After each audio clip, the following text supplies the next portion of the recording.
미얀마? 거긴 답 없어요. 포기하세요. 세계 경제 기구들이 공식적으로 손절을 선언했던 2014년. 돈도 사람도 희망도 모두 빠져나갔습니다.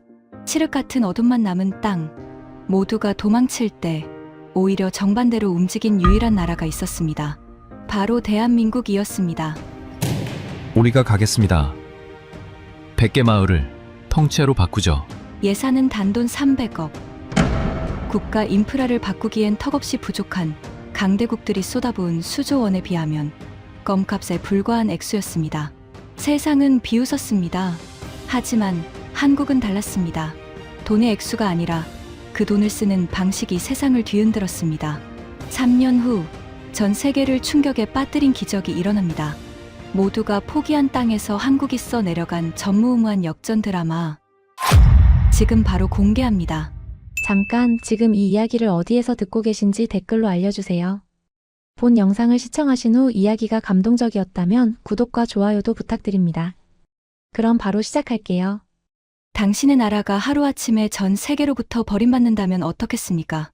도로는 끊기고 물은 말라가고 농사는 망해가는데 아무도 손을 내밀지 않는다면요? 2014년 미얀마가 바로 그랬습니다. 반세기 독재의 대가는 참혹했고 우리 앞에는 절망만이 가득했습니다. 안녕하세요. 저는 우티 나웅입니다. 미얀마 농업관계부 차관으로 30년간 공직에 몸담았습니다. 1998년 한국 정부 초청으로 농업 연수를 다녀온 적이 있었죠. 그때 본 한국은 믿을 수 없었습니다. 30년 전만 해도 미얀마보다 가난했다던 나라가 서울거리는 깨끗했고 농촌엔 현대식 비닐하우스가 즐비했으니까요. 어떻게 이렇게 빨리 변했을까 궁금했습니다. 하지만 그때는 몰랐습니다. 16년 후 그 한국이 우리를 구하러 올 줄은 말이죠. 2014년 초 제 집무실 창밖으로 보이는 네피도는 여전히 암울했습니다. 한때 황금의 땅이라 불렸던 미얀마였지만 지금은 전 세계가 고개를 돌린 비운의 나라였죠. 반세기 넘게 이어진 서슬퍼런 군사 독재, 그리고 끝이 보이지 않는 정치적 혼란. 국제사회는 이 나라의 빗장을 걸어 잠갔고 경제 제재라는 높은 벽 안에서 미얀마는 철저히 고립됐습니다. 늦은 밤 집에 들어갔는데 스위치를 켜도 불이 들어오지 않고 수돗물을 틀어도 흙탕물만 나온다면 어떻겠습니까? 창밖에는 언제 총알이 날아들지 모르는 공포가 도사리고 있다면 말이죠. 이것이 2014년 미얀마 국민들의 일상이었습니다. 시간이 멈춰버린 나라였죠. 더 기가 막힌 건 농업이었습니다. 미얀마는 농업이 국가 경제의 기둥이라고 하지만 현실은 참혹했습니다. 비옥한 땅을 가지고도 농업 기술이 없어 생산성은 바닥을 기었고 비라도 한 번 쏟아지는 날이면 마을로 들어가는 유일한 흙길이 끊겨 수천 명이 고립되기 일쑤였습니다. 밤이 되면 전기가 들어오지 않아 마을 전체가 칠흑 같은 암흑천지로 변하는 것. 그건 대를 이어 내려오는 저주였고 희망이라는 단어는 사치에 불과했습니다. 차관으로서 저는 무력했습니다. 국민을 위해 무언가 해야 하는데 방법이 없었죠. 2013년 말 저는 마지막 희망을 걸고 세계은행을 찾아갔습니다. 담당관은 냉정했습니다. 미얀마는 정치적 리스크가 너무 큽니다. 안정이 먼저입니다. IMF도 마찬가지였습니다. 인프라 투자는 시기상조입니다. 저는 항변했습니다. 그럼 우리 국민들은 언제까지 이렇게 살아야 합니까? 대답은 차갑기만 했습니다. 정치 안정이 먼저입니다. 미국도 유럽도 심지어 이웃한 아시아 국가들조차 이 나라는 답이 없다며 혀를 내둘렀죠. 정치적으로 너무나 불안했기 때문에 그 누구도 섣불리 투자를 하거나 돕겠다고 나서지 않았던 겁니다. 미얀마는 신조차 포기한 땅처럼 버려졌습니다. 2014년 1월 어느 날 저는 집무실 책상에 앉아 에어와디 지역 보고서를 보며 한숨을 쉬었습니다. 복구율 5%, 주민소득은 재난 전 대비 40% 감소. 숫자로 증명된 절망이었죠. 창밖으로는 또 정전이었는지 네피도 시내가 어둠에 잠기고 있었습니다. 바로 그때였습니다. 비서가 조심스럽게 문을 두드렸습니다. 차관님, 대한민국 코이카에서 면담 요청이 들어왔습니다. 한국, 저는 잠시 멈칫했습니다. 16년 전 그 깨끗했던 서울거리가 떠올랐죠. 하지만 곧 고개를 저었습니다. 또 하나의 형식적인 만남이겠거니 생각했습니다. 세계은행도 IMF도 손사래를 치는데 한국이라는 작은 나라가 뭘 할 수 있겠습니까? 하지만 제 예상은 완전히 빗나갔습니다. 2014년 3월 저는 네피도 정부청사 회의실에서 한국 코이카 대표단을 맞이했습니다. 솔직히 말하면 그때까지만 해도 한국에 대해 아는 게 별로 없었습니다. 16년 전 연수 때 본 것이 전부였죠. 아시아의 작은 나라, 분단 국가, 그 정도였습니다. 회의실 문이 열리고 김철수 단장이 들어왔습니다. 50대 중반쯤 되어 보이는 그는 정중하게 인사를 건넸고 저는 형식적으로 답례했습니다. 어차피 또 조건부 지원 이야기겠거니 생각했죠. 하지만 김 단장의 첫 마디는 예상을 벗어났습니다. 차관님, 우리는 조건 없이 돕겠습니다. 저는 귀를 의심했습니다. 조건 없이요? 네, 정치적 조건은 전혀 없습니다. 오직 미얀마 주민들을 위해서만 일하겠습니다. 세계은행도 IMF도 모두 조건을 달았습니다. 민주화를 먼저 하라, 정치범을 석방하라, 군부를 통제하라. 하지만 이 사람은 달랐습니다. 저는 조심스럽게 물었습니다. 그래서 어느 정도 규모를 생각하고 계십니까? 김 단장이 서류를 꺼냈습니다. 2200만 달러입니다. 한국 돈으로 약 300억 원이죠. 저는 속으로 계산했습니다. 300억 원이면 마을 한두 곳 정도는 제대로 개발할 수 있겠구나.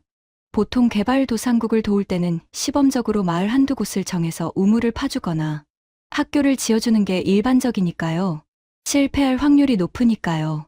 그럼 몇 개 마을을 지원하실 계획입니까? 김 단장의 대답은 충격적이었습니다.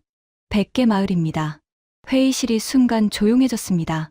옆에 앉아있던 미얀마 공무원들도 눈이 휘둥그레졌죠. 100개요? 저는 다시 물었습니다. 죄송하지만 100개가 맞습니까? 네, 맞습니다. 미얀마 전역에 퍼져 있는 100개의 낙후된 마을을 동시에 선정해 한꺼번에 개조하겠습니다. 하나 둘씩 고쳐서는 답이 없다며 판을 통째로 뒤집어 엎겠다는 겁니다. 전무후무한 초대형 프로젝트였죠. 저는 속으로 생각했습니다. 이건 미친 짓이다. 절대 성공할 수 없어. 김 단장은 오래된 사진첩을 꺼냈습니다. 차관님, 이 사진들을 한번 보시죠. 첫 번째 사진은 1953년 서울이었습니다. 폐허였습니다. 무너진 건물, 판잣집, 거리를 배회하는 거지들. 1970년대 한국 농촌 사진도 있었습니다. 초가집, 비포장 도로, 남루한 옷을 입은 농민들. 이게 우리 모습이었습니다. 1950년 한국전쟁 후 우리는 세계 최빈국이었죠. 1인당 GDP 67달러, 에티오피아보다 가난했습니다. 저는 사진을 빤히 쳐다봤습니다. 미얀마와 별반 다르지 않았죠. 그때 김 단장이 다음 사진을 넘겼습니다. 1973년 서울이었습니다.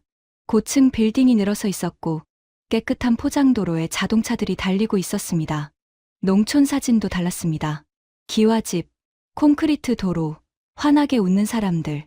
저는 충격을 받았습니다. 20년 만에 이렇게 변했다는 겁니까? 김 단장이 고개를 끄덕였습니다. 그리고 저를 똑바로 쳐다봤습니다. 네, 20년 만에 기적을 만들었습니다. 새마을운동이라고 합니다. 우리가 가난을 이긴 방법이죠. 그는 사진 한 장을 더 보여줬습니다. 한 할머니가 땅을 파고 있는 흑백 사진이었습니다. 이게 제 할머니 마을이었습니다. 김 단장의 목소리가 약간 떨렸습니다. 할머니는 평생 가난하게 사셨어요. 하지만 새마을운동으로 마을이 변하는 걸 보셨죠. 돌아가시기 전에 제게 말씀하셨습니다. 내가 크면 가난한 사람들을 도와주렴. 우리도 도움받았으니까. 저는 그 순간 깨달았습니다. 이 사람은 진심이구나. 김 단장이 말을 이었습니다. 미얀마도 할 수 있습니다. 우리가 증명했으니까요. 미국 원조 받을 때는 안 됐어요. 하지만 스스로 일어서니까 됐습니다. 회의가 끝나고 저는 형식적으로 감사하다며 악수를 나눴습니다. 하지만 속으로는 여전히 의심이 가득했죠. 100개 마을이라니. 미얀마의 현실은 녹록지 않습니다. 정치적 혼란은 여전했고 현지 공무원들의 행정력은 마비 수준이었으니까요. 회의실을 나서면서 옆에 있던 농업부 국장이 속삭였습니다. 차관님, 이것도 실패하는 거 아닙니까? 저는 대답하지 않았습니다. 솔직히 저도 같은 생각이었으니까요. 해외 원조 기관들은 비웃었습니다. 돈을 땅에 버리는 짓이라며 내전 국가에서 이런 사업은 절대 성공할 수 없다고 봤으니까요. 하지만 그들은 몰랐습니다. 대한민국은 50년 전 그보다 더 열악한 상황에서도 잘 살아보세 노래 하나로 한강의 기적을 만들어낸 민족이라는 것을 말입니다. 그날 밤 저는 집으로 돌아가며 생각했습니다. 또 하나의 실패한 프로젝트가 되겠구나. 하지만 제 예상은 완전히 빗나갔습니다. 2014년 6월 한국 코이카는 약속을 지켰습니다. 미얀마 전역에서 100개 마을을 선정하는 작업이 시작됐죠. 샨주, 카친주, 에아와디, 만달레이, 라카인주까지 전국에 흩어진 가장 낙후된 마을들이었습니다. 그리고 그해 7월 양곤공항에 한국 봉사단 120명이 도착했습니다. 저는 공항 영접식에 참석했는데 놀라운 사실을 알게 됐습니다. 120명 중 절반 이상이 20대에서 30대 초반의 젊은이들이었고 그중 상당수가 자비로 참여했다는 겁니다. 영접식이 끝나고 저는 한 젊은 봉사단원에게 물었습니다. 월급도 안 받고 왜 이런 먼 곳까지 오십니까? 그 청년은 환하게 웃으며 대답했습니다. 우리 할아버지가 1970년대 새마을운동 하셨어요. 그때 외국인은 아무도 안 도와줬대요. 다들 한국은 안 된다고 했죠. 근데 우리 스스로 해냈잖아요. 이젠 우리가 도와줄 차례예요. 다른 봉사단원도 말했습니다. 제 어머니가 필리핀 간호사셨는데 한국 가난할 때 우릴 도와줬대요. 이젠 우리가 베풀 차례라고 하셨어요. 저는 그 순간 가슴이 뜨거워졌습니다. 이 젊은이들은 빚을 갚으러 온 거구나. 받은 은혜를 갚는 민족, 이게 한국인이었습니다. 하지만 현지 공무원들의 반응은 냉소적이었습니다. 저 젊은 애들이 뭘 할 수 있겠어? 일주일도 못 버틸 거야. 실제로 환경은 열악했습니다. 한국 봉사단원들이 배치된 마을들은 말 그대로 오지였습니다. 전기도 들어오지 않고 깨끗한 물도 없었으며 잠자리조차 마땅치 않았죠. 게다가 언어도 통하지 않았습니다. 2014년 8월, 저는 첫 번째 현장 방문을 나갔습니다. 만달레이 인근의 작은 마을이었죠. 그곳에서 저는 믿을 수 없는 광경을 목격했습니다. 한국 청년 3명이 미얀마 주민 20여 명과 함께 땡볕 아래서 삽질을 하고 있었습니다. 도로를 만드는 중이었죠. 그들의 옷은 진흙투성이었고 얼굴은 땀으로 범벅이었습니다. 저는 한국 봉사단원에게 다가갔습니다. 이렇게 힘든 일을 직접 하십니까? 그 청년이 삽질을 멈추고 환하게 웃었습니다. 네, 함께 해야죠. 우리 할아버지도 50년 전엔 이랬대요. 옆에 있던 미얀마 할머니 한 분이 한국 청년의 손을 잡았습니다. 말은 통하지 않았지만 눈빛으로 고마움을 전하고 있었죠. 그 청년은 할머니 손을 꼭 잡으며 고개를 숙였습니다. 저는 그 장면을 보며 생각했습니다. 이 사람들은 돈 때문에 온 게 아니구나. 현장을 돌아보는데 한국인 팀장이 저를 찾아왔습니다. 김 단장과 함께 왔던 그 사람이었습니다. 차관님, 잠깐 말씀 좀 나눌 수 있을까요? 우리는 마을 입구 나무 그늘 아래 앉았습니다. 팀장이 물 한 병을 건네며 말했습니다. 우리도 50년 전엔 당신들보다 더 가난했습니다. 저는 고개를 끄덕였습니다. 회의 때 본 사진들이 떠올랐죠. 1953년 한국전쟁이 끝나고 우리 할아버지 세대는 폐허에서 시작했어요. 먹을 것도 없었고 집도 없었죠. 하지만 포기하지 않았습니다. 팀장의 목소리에 힘이 실렸습니다. 1970년대 새마을운동이 시작됐을 때 정부는 시멘트랑 철근만 줬어요. 나머지는 주민들이 다 했습니다. 밤새 도로를 깔았고 주말마다 다리를 놓았죠. 아무도 시키지 않았어요. 우리 마을을 우리가 고치자. 그 마음 하나로 뭉쳤습니다. 저는 조심스럽게 물었습니다. 그게 정말 가능합니까? 미얀마에서도? 팀장이 저를 똑바로 쳐다봤습니다. 가능합니다. 우리가 함께 하니까요. 그날 오후 저는 마을 우물 파는 현장을 지켜봤습니다. 한국 기술자와 미얀마 인부들이 함께 일하고 있었죠. 땀을 뻘뻘 흘리며 땅을 파는 모습이 마치 한 가족 같았습니다. 해가 질 무렵 한 미얀마 아이가 한국 봉사단원에게 들꽃을 꺾어 건넸습니다. 그 청년은 무릎을 꿇고 앉아 아이와 눈높이를 맞추며 꽃을 받았습니다. 말은 통하지 않았지만 서로 웃고 있었죠. 저는 그 순간 느꼈습니다. 혹시 이 사람들은 다르지 않을까? 저녁이 되어 숙소로 돌아가는 길. 저는 한국 봉사단원 한 명이 건물 뒤에서 운동화를 빨고 있는 모습을 봤습니다. 내일 또 진흙탕에서 일할 텐데 왜 빨고 있을까 궁금했죠. 내일 또 더러워질 텐데 왜 빨고 계십니까? 그 청년이 웃으며 답했습니다. 한국에선 더러운 신발 신고 일하는 건 예의가 아니에요. 주민들한테도 실례고요. 저는 그날 밤 호텔 방으로 돌아와 창밖을 바라봤습니다. 여전히 어둠에 잠긴 미얀마 마을들이 보였습니다. 하지만 이상하게도 그날은 희망이 보이는 것 같았습니다. 저는 여전히 확신하지 못했습니다. 100개 마을을 바꾼다는 게 정말 가능할까? 하지만 1년이 지나고 2년이 지나면서 믿을 수 없는 일들이 벌어지기 시작했습니다. 2016년 3월 프로젝트 시작 2년 차였습니다. 저는 두 번째 현장 방문을 위해 샨주 지역의 한 마을로 향했습니다. 1년 전 처음 방문했을 때 그곳은 진흙탕이었죠. 비만 오면 거대한 진흙탕으로 변하는 곳이었습니다. 어른 허벅지까지 빠지는 진흙탕 때문에 소 달구지는커녕 사람도 걷기 힘들었고 애써 수확한 농작물을 시장에 내다 팔 수도 없었습니다. 하지만 1년 만에 마을 입구부터 달랐습니다. 울퉁불퉁했던 흙길 위로 단단한 콘크리트 포장도로가 쫙 깔려 있었습니다. 저는 차에서 내려 도로를 직접 밟아봤습니다. 단단했습니다. 한국 기술자가 저를 맞이했습니다. 어떻습니까, 차관님? 품질 괜찮죠? 훌륭합니다. 이 정도면 충분한 것 같은데요. 그런데 그 기술자가 고개를 저었습니다. 아니요, 아직 부족해요. 한국에선 이 정도는 기본입니다. 옆에 있던 미얀마 인부가 말했습니다. 이 정도면 충분한데요? 한국 기술자가 단호하게 답했습니다. 안 됩니다. 한국에선 이건 불합격이에요.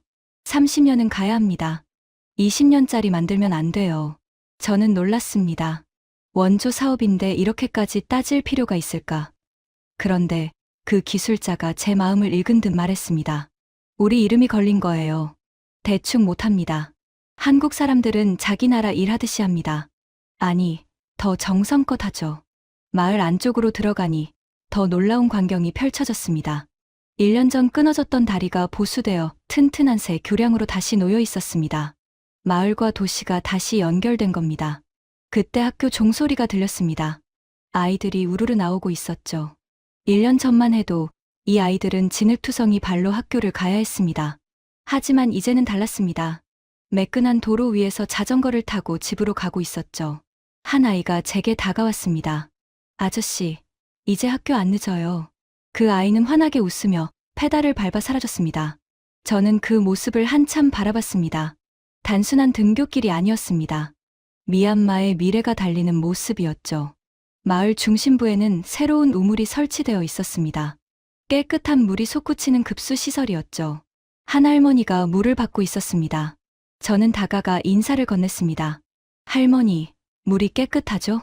할머니가 물컵을 내밀었습니다. 한번 드셔보세요. 저는 그 물을 한 모금 마셨습니다. 정말 깨끗했습니다. 할머니가 눈물을 글썽이며 말했습니다. 80평생 이런 물은 처음이에요. 손자들이 이제 더 이상 흙탕물 마시고 배탈 나지 않아요. 그 순간 저는 가슴이 뭉클했습니다. 하지만 곧 이성을 되찾았습니다. 도로와 우물은 돈으로 살 수 있는 것들이었습니다. 이건 기본적인 인프라일 뿐이라고 스스로를 다독였죠. 마을 외곽에는 쓰러져 가던 마을, 창고가 튼튼하게 손질되어 비바람을 막아주는 안락한 보금자리로 재탄생해 있었습니다. 낡은 집들도 보수되어 있었고요. 한국 팀장이 저를 안내했습니다. 차관님, 주민들 반응이 어떤지 아세요? 저는 고개를 저었습니다. 처음엔 의심했어요. 또 속는 거 아니냐고요. 그런데 우리가 약속을 지켰잖아요. 이제는 믿어요. 마을 회관 앞에서 주민 몇 명이 저를 기다리고 있었습니다. 한 중년 남자가 저에게 말했습니다. 차관님, 한국 사람들이 우리를 속이지 않았어요. 정말 고마워요. 저는 뭐라 답해야 할지 몰랐습니다. 부끄러웠습니다. 미얀마 정부가 해야 할 일을 한국이 대신하고 있었으니까요.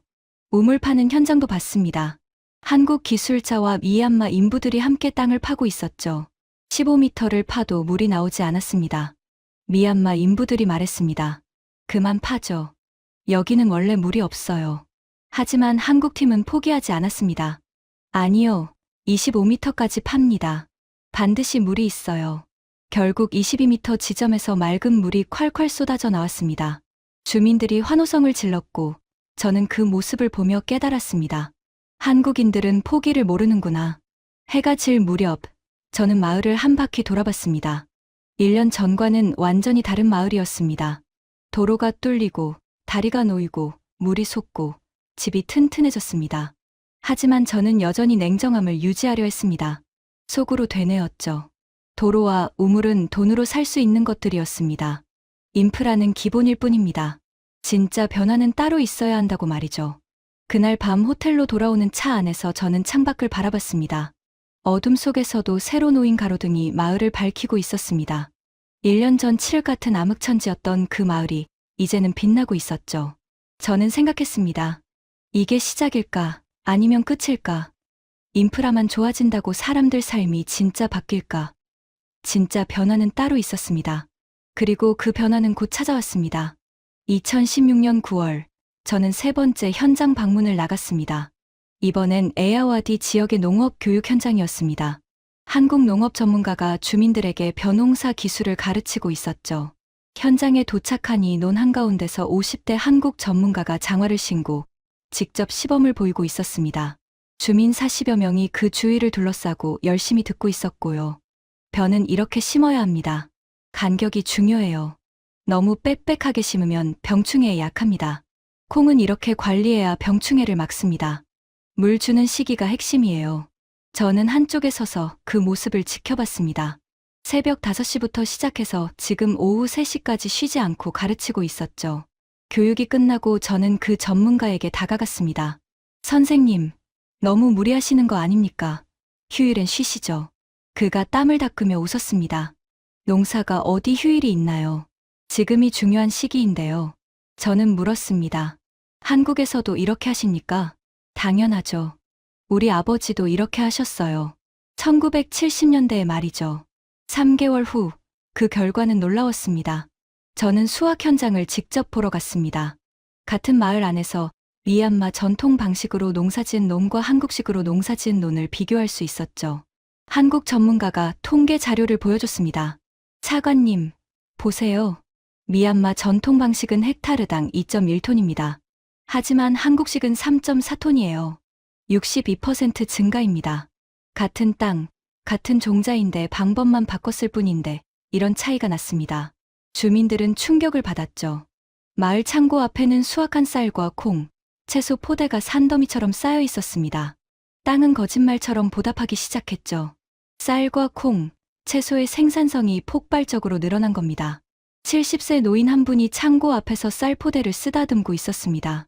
저는 그분께 다가가 인사를 건넸습니다. 할아버지, 올해 농사 잘 되셨나 봅니다. 그 노인이 눈물을 글썽이며 말했습니다. 태어나서 처음 이렇게 많이 수확했어요. 평생을 가난하게 살았는데 땅이 황금으로 변했습니다. 주민들은 눈을 의심했습니다. 비옥한 땅을 가지고도 농업 기술이 없어 생산성은 바닥을 기었는데 이제는 달라진 겁니다. 하지만 저는 여전히 냉정했습니다. 기술 이전은 성공했다. 하지만 지속 가능할까? 한국 전문가들이 떠나면 어떻게 될까? 그때 진짜 게임 체인저가 등장했습니다. 바로 새마을 금고 시스템이었죠. 저는 마을 회관에서 열린 새마을 금고 설명회에 참석했습니다.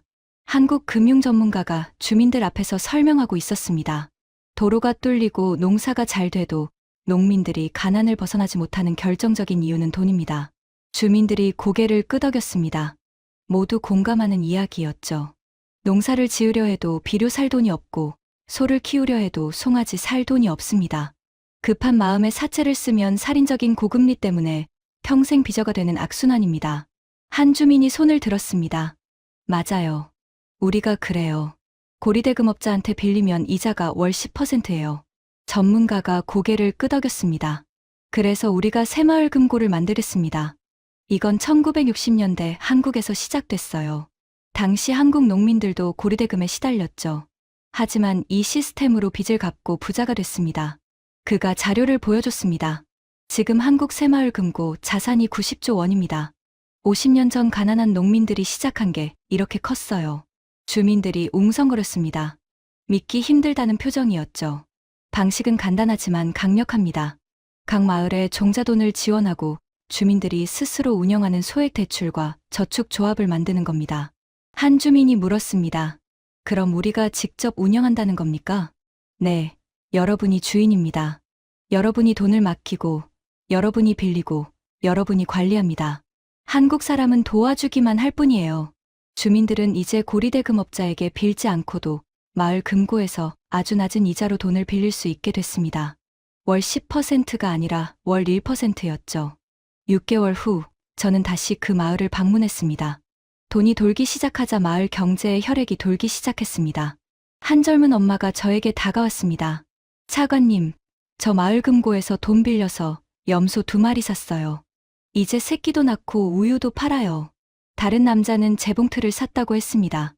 옷 만들어 팔아요. 한 달에 벌어들이는 돈이 전보다 2배예요. 또 다른 사람은 소규모 잡화점을 시작했다고 했습니다. 누군가는 가축을 샀습니다.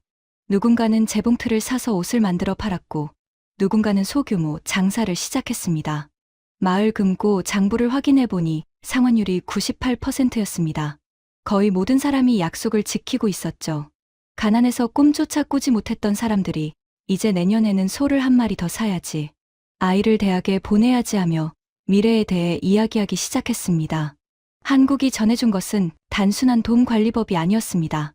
나도 노력하면 잘 살 수 있다는 자신감, 바로 그 희망의 씨앗이었습니다. 저는 그날 밤 호텔로 돌아오며 생각했습니다. 제 마음속 회의로는 거의 사라지고 있었습니다. 50년 전 한국의 지혜가 지금 미얀마를 살리고 있었으니까요. 하지만 진짜 감동은 아직 오지 않았습니다. 2017년 2월, 저는 특별 점검을 위해 3일간의 현장 방문 일정을 잡았습니다. 100개 마을 중 15개를 집중적으로 돌아보기로 했죠. 프로젝트 시작 3년차, 이제 객관적인 평가가 필요한 시점이었습니다. 첫째 날, 저는 카친주의 새 마을을 방문했습니다. 한국팀이 준비한 통계 자료를 받아들었죠. 차관님, 이 새 마을의 가구당 평균 소득이 35% 상승했습니다. 2020년 발표된 KDI의 종합평가 보고서에서도 이 사업에 참여한 마을들의 가구당 소득이 통계적으로 아주 유의미한 수준으로 증가했다고 나올 겁니다. 저는 자료를 꼼꼼히 살펴봤습니다. 비슷한 조건의 다른 마을들과 비교했을 때 한국의 손길이 닿은 100개 마을만 유독 소득 그래프가 수직 상승하고 있었습니다. 하지만 저는 여전히 냉정함을 유지했습니다. 숫자일 뿐이야. 통계는 거짓말을 할 수도 있어. 속으로 되뇌었죠. 둘째 날, 만달레이 인근 5마을을 방문했습니다. 새마을 금고 운영 현황을 점검했습니다. 마을 금고 책임자가 보고했습니다. 상환율 98%입니다. 주민들이 스스로 대출, 상환, 재투자 선순환 구조를 완성했어요. 저는 장부를 직접 확인했습니다. 정말로 거의 모든 사람이 약속을 지키고 있었습니다. 마이크로 파이낸스 접근성이 획기적으로 높아지면서 스스로 돈을 벌 수 있는 능력이 생긴 것입니다. 한 중년 여성이 저에게 다가왔습니다. 차관님, 저 한국 드라마 봤어요. 대장금 아세요? 저는 고개를 끄덕였습니다. 거기서 한국 사람들 엄청 열심히 일하더라고요. 근데 진짜 그러네요. 여기 온 한국 사람들도요. 정성이 대단해요. 저는 시스템이 정착했구나 라고 생각했습니다. 하지만 여전히 감정적으로는 거리를 두려했죠. 셋째 날, 저는 라카인주의 한 마을로 향했습니다. 에야와디 삼각주 지역이었죠. 이곳은 100개 마을 중에서도 가장 가난했던 곳이었습니다. 마을 입구에 들어서는 순간 저는 눈을 의심했습니다. 깨끗한 집들, 포장된 도로, 환하게 웃는 사람들. 완전히 다른 마을이었습니다. 그때 한 할아버지가 저를 향해 걸어왔습니다. 75세쯤 되어 보였죠. 할아버지가 제 손을 잡았습니다. 차관님, 저 기억하세요? 저는 당황했습니다. 죄송하지만 2015년이었어요. 차관님이 처음 우리 마을 오셨을 때 제 손 잡아주셨어요. 순간 기억이 떠올랐습니다. 3년 전 이 마을을 방문했을 때 절망에 빠진 한 노인을 위로했던 적이 있었죠. 할아버지가 계속 말했습니다. 우민쉐라고 합니다. 기억 안 나셔도 괜찮아요. 그때 우리 마을은 지옥이었으니까요. 할아버지의 눈에 눈물이 고였습니다. 우리 마을 300명 중 87명이 가난과 질병으로 죽었어요. 제 아들도 그때. 저는 할아버지의 손을 꼭 잡았습니다. 그때 전 세계가 우릴 버렸죠. 아무도 안 도와줬어요. 근데 한국 사람들이 왔어요. 할아버지가 마을 안쪽을 가리켰습니다. 도로 깔아주고, 우물 파주고, 농사 가르쳐주고. 2015년 한국 청년이 우리 마을 왔을 때 첫날 밤 그 청년이 운동화 빨고 있더라고요. 저는 기억났습니다.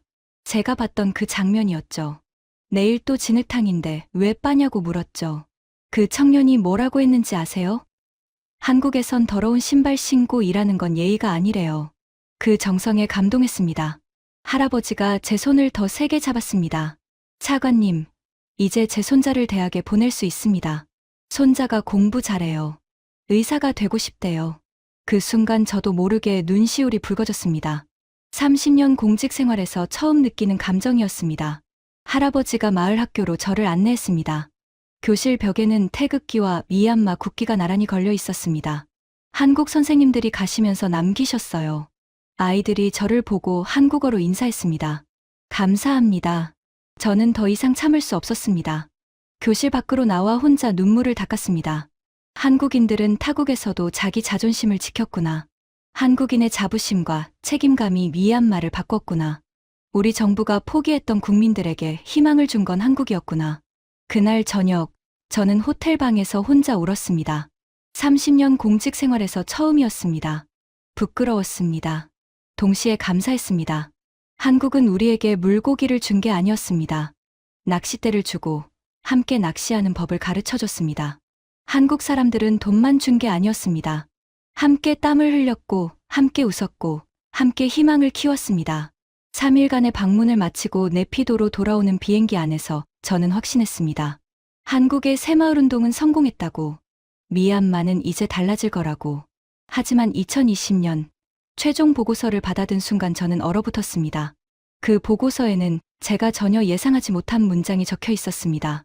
2020년 5월, 저는 네피도 집무실에서 KDI의 최종 평가 보고서를 받아들었습니다. 한국개발연구원이 3년간의 객관적 데이터를 분석한 결과였죠. 표지를 넘기며 저는 기대에 부풀어 있었습니다. 첫 페이지부터 긍정적인 내용이 이어졌습니다. 100개 마을 평균 소득 32% 증가, 도로 포장률 95% 달성, 식수 접근성 100% 개선, 농업 생산성 평균 28% 증가, 마을 금고 가동률 94%. 저는 만족스러운 표정으로 페이지를 넘겼습니다. 역시 성공이었어. 모든 지표가 상승했잖아. 한국의 새마을 운동은 미얀마에서도 통했어. 하지만 43페이지에서 저는 멈춰야 했습니다. 한 문장이 제 눈에 박혔습니다. 물리적 환경과 소득은 개선되었으나 주민들 사이의 신뢰와 협동, 즉 사회적 자본의 변화는 뚜렷하지 않았다. 저는 그 문장을 다시 읽었습니다. 한 번, 두 번, 세 번. 무슨 뜻이지? 성공한 거 아니었나? 보고서는 계속 설명했습니다. 도로, 우물, 농업 기술, 금융 시스템 등 물리적 인프라는 성공적으로 이전되었으나 한국 새마을운동의 핵심이었던 자발적 참여와 공동체 정신은 같은 수준으로 형성되지 않았다. 저는 의자에 등을 기댔습니다. 멍하니 천장을 바라봤죠. 뭔가 빠진 게 있구나. 우리가 놓친 게 있어. 저는 즉시 한국 측 최종 책임자인 김철수 단장에게 연락했습니다. 김 단장님, 면담 좀 할 수 있을까요? 일주일 후, 우리는 양곤의 한 조용한 카페에서 만났습니다. 저는 단도직입적으로 물었습니다. 이 문장이 무슨 의미입니까? 사회적 자본의 변화가 뚜렷하지 않았다니요. 김 단장은 잠시 침묵했습니다. 그리고 천천히 입을 열었습니다. 차관님, 솔직히 말씀드리겠습니다. 우리는 최선을 다했어요. 하지만 한 가지만은 못 옮겨드렸습니다. 그게 뭡니까? 1970년대 한국 농민들은 정부가 시키지 않아도 스스로 나섰어요. 내 땅을 조금 내놓겠다. 이웃을 위해 내 시간을 바치겠다고 자발적으로 말이죠. 김 단장이 오래된 사진 한 장을 꺼냈습니다. 이 사진 보세요. 1972년 경상북도 어느 마을입니다. 한밤중인데 주민들이 횃불 들고 도로 작업하고 있어요. 아무도 시키지 않았어요. 새마을 노래 하나에 온 마을이 똘똘 뭉쳤죠. 저는 사진을 들여다봤습니다. 정말로 밤중에 수십 명이 도로를 만들고 있었습니다. 그 자발적 희생, 그 공동체 정신, 그건 우리도 어떻게 할 수가 없었습니다. 돈으로도 기술로도 이식할 수 없는 거였어요. 김 단장이 계속 말했습니다. 차관님, 왜 한국만 새마을운동이 성공했을까요? 솔직히 말씀드리면 우리도 놀랐어요. 유엔이 1970년대 한국 모델을 아프리카에 이식하려 했죠. 인도네시아, 태국, 필리핀도 시도했고요. 하지만 다 실패했습니다. 왜 실패했습니까? 한국인들은 시키지 않아도 했거든요. 정부가 시멘트와 철근만 주면 주민들이 밤새도록 깔았어요. 강제가 아니라 자발이었죠. 저는 고개를 숙였습니다. 김 단장이 말을 이었습니다. 우린 세계 유일의 분단국가예요. 북한이 도발하면 국민들이 똘똘 뭉쳤어요. 그 위기의식이 단결을 만들었죠. 가난도 마찬가지였어요. 우리보다 못 살게 되면 안 된다는 절박함이 있었어요. 그게 차이였군요. 네. 한국의 돈과 기술로 도로는 깔아드릴 수 있었어요. 우물도 파드릴 수 있었고, 농업 기술도 가르쳐 드릴 수 있었어요. 하지만 우리 마을을 위해 내 땅을 조금 내놓겠다. 이웃을 위해 내 시간을 바치겠다는 그 자발적 희생 정신까지는 완벽하게 이식하지 못했습니다. 저는 그제서야 깨달았습니다. 한국의 진짜 기적이 무엇이었는지를. 300억 원으로 시스템은 옮길 수 있었지만 한국인의 DNA는 옮길 수 없었던 겁니다. 1970년대 가난 속에서도 잘 살아보세 노래 하나에 똘똘 뭉쳐 기적을 일으켜냈던 대한민국. 국민들의 단결력이 얼마나 위대하고 특별한 것이었는지를 말이죠. 차관님, 가장 중요하다고 생각했던 것 중 사회적 자본만은 끝끝내 이식하지 못했습니다. 그게 우리의 한계였어요. 김 단장의 눈에도 아쉬움이 어려 있었습니다. 저는 물었습니다. 그럼 실패한 겁니까? 김 단장이 고개를 저었습니다. 아니요. 우리는 할 수 있는 최선을 다했어요. 그리고 미얀마는 분명히 변했습니다. 다만 한국처럼은 안 됐다는 거죠. 한국의 기적은 시스템이 아니라 국민성이었습니다. 그게 우리가 배운 겁니다. 저는 그날 밤 집으로 돌아와 오랫동안 생각했습니다. 전 세계 그 어떤 선진국도 그 어떤 막대한 자본도 흉내낼 수 없는 것. 그것은 바로 한국 민족의 뜨거운 피 속에 흐르는 공동체 정신이었습니다. 미얀마의 사례는 실패가 아니었습니다. 오히려 한강의 기적은 오직 한국인들만이 만들 수 있었던 유일무이한 역사임을 다시 한번 전 세계에 각인시킨 증거가 됐죠. 저는 그제서야 알았습니다. 한국이 얼마나 특별한 나라인지를. 2024년 현재, 저는 이미 은퇴한 몸입니다. 하지만 가끔 라카인주의 그 마을을 찾아갑니다. 우민 쉐 할아버지를 만나기 위해서죠. 지난달에도 그곳을 방문했습니다. 마을 입구에 들어서는 순간 눈시울이 뜨거워졌습니다. 한국이 깔아놓은 이 100개 마을의 도로는 여전히 그곳에 뚫려 있었습니다. 10년이 지났지만 여전히 튼튼했죠. 한국이 파놓은 우물에선 여전히 맑은 물이 솟구치고 있었습니다. 할아버지는 이제 84세가 되셨습니다. 하지만 여전히 정정하셨죠. 차관님, 손자 이야기하셨죠? 의사 되고 싶다던 그 아이요. 네, 기억합니다. 지금 양곤 의대 3학년이에요. 할아버지의 눈에 자랑스러움이 가득했습니다. 한국 선생님들 이야기 맨날 해줬어요. 그래서 그런가, 그 아이가 한국어 공부하고 있어요. 나중에 한국 가서 공부 더 하고 싶대요. 저는 할아버지의 손을 잡았습니다. 한국 사람들과 함께 땀 흘리며 나도 하면 된다는 것을 깨달은 미얀마 주민들의 가슴 속 희망은 절대로 사라지지 않습니다. 마을 학교를 방문했습니다. 교실 벽에는 여전히 태극기와 미얀마 국기가 걸려 있었습니다. 선생님이 저를 반겼습니다. 차관님, 저희 학생들 중에 한국 유학 준비하는 아이가 5명이나 돼요. 한국을 보고 배우고 싶대요. 저는 학생들을 바라봤습니다. 2015년 당시 아기였던 아이들이 이제 중학생, 고등학생이 되어 있었습니다. 한 학생이 손을 들었습니다. 할아버지가 한국 아저씨들 이야기 맨날 해주셨어요. 같이 일하고, 같이 웃고, 같이 밥 먹었다고요. 저는 성찰했습니다. 한국은 미얀마에 2가지를 줬습니다. 첫 번째는 복제 가능한 것들이었습니다. 도로, 우물, 농업 기술, 금융 시스템. 이것들로 100개 마을은 변했습니다. 두 번째는 복제 불가능한 것이었습니다. 버려지지 않았다는 확신, 우리도 할 수 있다는 희망. 그리고 무엇보다 진심으로 함께했던 그 시간들. 안타깝게도 현재 미얀마의 정세는 다시 어려워졌습니다. 정치적 혼란으로 인해 우리가 심어놓은 새마을운동의 불씨가 더 크게 번지지 못하고 있다는 소식도 들려옵니다. 하지만 이것 하나만은 분명합니다. 100개 마을의 변화는 되돌릴 수 없습니다. 여전히 작동하는 마을 금고, 여전히 뚫린 도로, 여전히 솟는 맑은 물. 저는 마지막 성찰을 하게 됩니다. 2024년 현재 한국은 세계 10대 경제 대국입니다. 1953년 세계 최빈국에서 70년 만에 이룬 성과죠. 1인당 GDP 67달러에서 3만 달러를 넘어섰습니다. 미얀마가 배워야 할 건 기술이 아니었습니다. 바로 그 불굴의 정신이었죠. 하지만 우리는 그걸 완벽하게 배울 수 없었습니다. 왜냐하면 그것은 한국인의 DNA였으니까요. 300억 원으로 도로, 우물, 농업 기술은 옮길 수 있었습니다. 하지만 잘 살아보세라는 노래 하나에 똘똘 뭉친 한국인의 DNA는 불가능했죠. 미국도, 유럽도 흉내낼 수 없었던 것. 그것은 한국 민족의 피 속에 흐르는 공동체 정신이었습니다. 저는 깨달았습니다. 세상엔 두 종류의 강대국이 있습니다. 힘으로 지배하는 나라와 사랑으로 감동시키는 나라. 한국은 후자였습니다.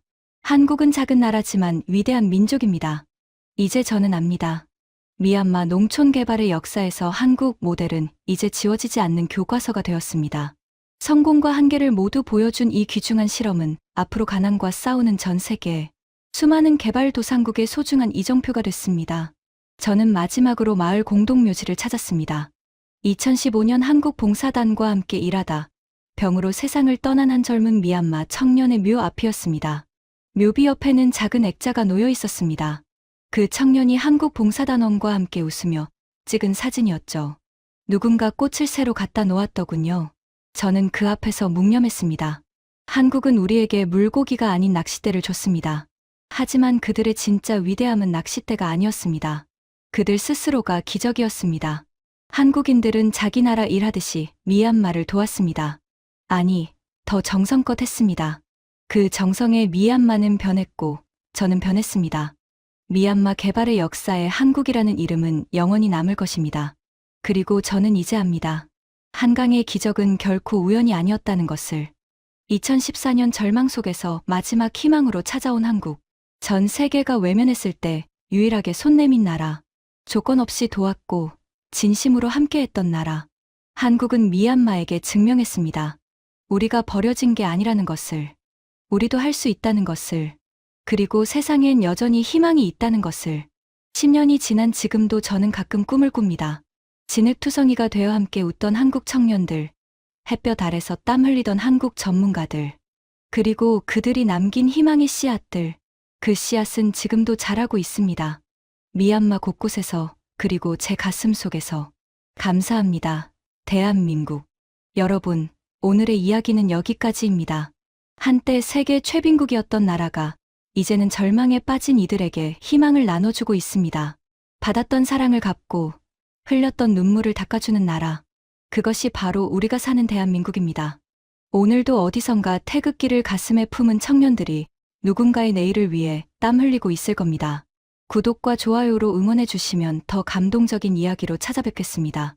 오늘도 여러분 모두 따뜻하고 건강한 하루 보내시길 바랍니다. 긴 영상 끝까지 시청해 주셔서 감사합니다.